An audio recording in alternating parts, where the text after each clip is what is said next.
Strider just launched an agentic operating system that sits across all its data, models, and products. For national security and enterprise intel, this is a pretty big deal. Strider OS works as an orchestration layer sitting across all of Strider's existing data, models, and products. It doesn't just surface information. It continuously ingests unstructured global data and outputs what matters, why it matters, and what to do about it. That's a real shift. Most intelligence tools still hand you a pile of data and expect analysts to do the synthesis work. Strider OS is trying to collapse that gap entirely. The OS taps into Strider's global data foundation across people, organizations, and networks spanning 16 countries. It then synthesizes that into prioritized, explainable insights with traceable sourcing. The word explainable is doing a lot of work here. In intelligence contexts, a black box output isn't just useless, it's a liability. Strider built transparency into the architecture. Strider already works with 7 of the top 10 Fortune 500 companies and protects organizations collectively valued at around $22 trillion.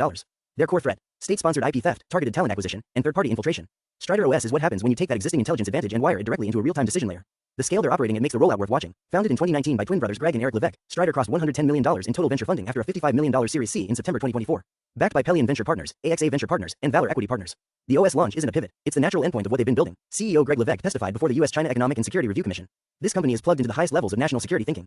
Strider is starting the OS rollout with internal teams and select design partners before broader platform integration. No public timeline yet. What's interesting is the design for maturity angle. The system is explicitly built so a junior analyst and a seasoned intelligence professional can both use it effectively. That's harder to build than it sounds, and it signals Strider is thinking about scale beyond just government clients, into enterprise and academia too.